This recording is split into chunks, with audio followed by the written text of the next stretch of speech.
Without hope, you cease to see the possibility of living, and that's a dangerous state of mind to be at, because suddenly you don't see things in a positive way. And that's what I want to deal with today.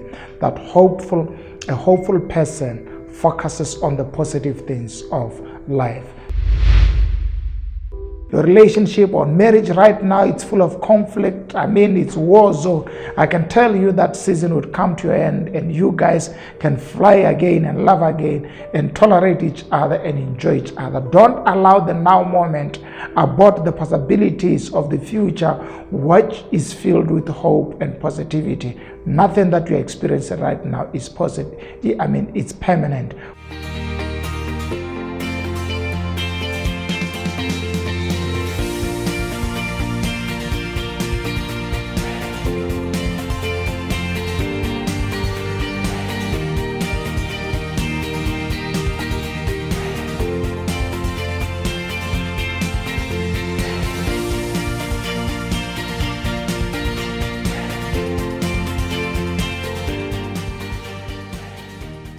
Hello and welcome to Expansion Revolution. Guys, thank you so much for joining me today. I am excited to be bringing this discussion to you. We are looking at the characteristics of hopeful people, because we are in a season where hope is an asset. Hope is a commodity that you don't want to live without. And I can tell you, hope drives our lives.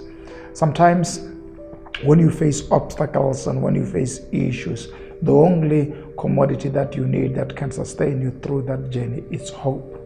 To be able to say, I am hopeful my life would get better. I am hopeful this relationship would work. I am hopeful my money would come. I'm hopeful I'll get a job. I'm hopeful life would work the way I want it to be. Without hope, you cease to see the possibility of living, and that's a dangerous state of mind to be at, because suddenly you don't see things in a positive way. And that's what I want to deal with today.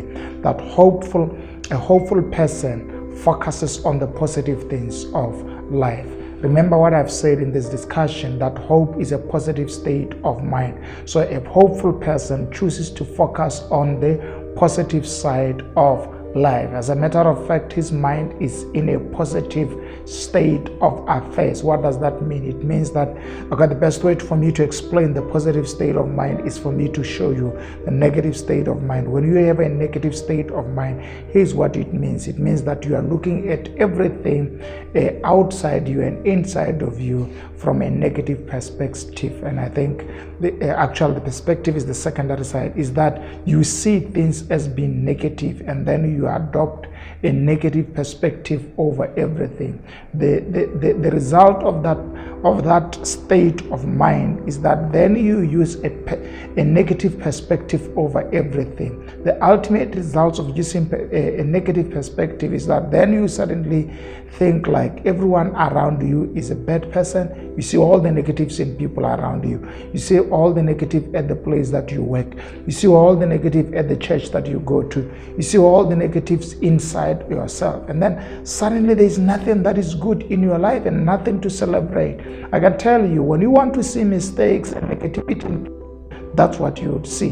But when you choose to see positive stuff in people, that's what you would see. So your choice of the state of mind that you allow yourself to be at is very important in terms of how it relates to your hope. So very important that you avoid sitting on a stand of negativity. And I can tell you about another condition of the mind that also makes hope to be a difficult endeavor.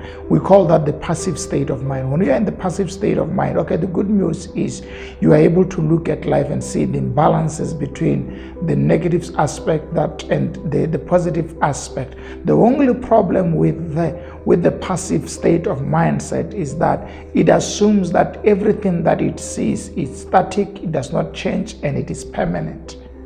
So whereas it is a fair overview of life that when you are in a passive state of mind, you are able to see both the negative and the positive aspect of life. The only danger, which is where I discourage being at passive level, is because once you are at a passive level, you assume that all the things that you see that are negative are permanent, and those that you see as positive, they are permanent. And sometimes you don't make an effort to change, and that discourages your ability to draw yourself and drive towards a place of your hope of changing. So you can't sit there. And this is why I like the positive state of mind of hope, because when you are sitting at that place, you are positive that things can change and become better and become the way you want them to be. And because of that positive outlook, you adopt a positive perspective, and therefore you see possibility in a lot of things that surround you. You see possibility of good things in people around you. You see a possibility of good things in your country. You see a possibility of good things in your family or in your relationship. And because you see the possibility of things happening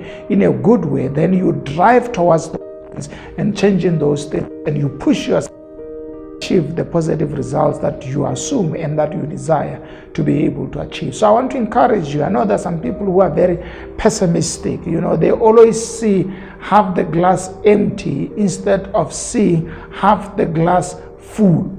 That's the difference between optimistic people and pessimistic people. Optimistic people see half the glass full, and therefore they're excited about being given an opportunity to drink water or a juice that is being given half full. And therefore the negative mindset on the other side sees half empty, and therefore he or she does not appreciate that is being given something of value. So very important that you turn your mindset from being a pessimistic and cynical and critical human being, that sometimes you have to choose to look at things from a positive mindset. I can tell you this would save your life. This would save a lot of issues that we are facing and help you to look at people and give them chance. Here's how I want to conclude this. Nothing that is happening in your life is permanent. You are not permanently who you are. You can change some bad habits that you can have. You can change some bad characteristics that normally shows up in your life. You can change. Not only that, your economic outlook right now is not permanent. Maybe you stay in somebody's house, you are renting. You can outgrow that and have your own house. Maybe you are struggling in your education. You can get into a year 3 or year 4 and begin to pass all your coursework. And maybe your relationship or marriage right now, it's full of conflict. It's war zone. I can tell you that season would come to your end, and you guys can fly again and love again and tolerate each other and enjoy each other. Don't allow the now moment abort the possibilities of the future, which is filled with hope and positivity. Nothing that you're experiencing right now is positive. It's permanent. God has a way of changing what we are going through to shape our life in order to become the best that He wants us to be. Don't allow the temporary anxieties and disorders and challenges you are facing take you away from a relationship with God. Believe that God can turn every situation to your advantage and use you to make your life better. And here's the good news. He never leaves you nor forsake you. He is with you right in that situation, and He can make a way where there seems to be no way. Be a hopeful person and choose in whatever wind or storm or circumstance that you are going through. Choose to see things from a positive side. That would make your life better. I am giving away my free book on hope dynamics, and all that you need to do is go to ojmathiba.com, and you would see a download ebook, and you just click there and you'll be able to get your ebook sent to you. It's just our free book to encourage you in this time of crisis and darkness and gloom, that you can have hope in this season. Please take advantage of this offer while it still lasts, and just get that book and get into it and share it with your friends. It's a powerful book, I tell you. And you can always give me feedback at oj@ojmathiba.com. oj@ojmathiba.com. Let's hear how you think, and let's hear how the book is to you. Bye-bye.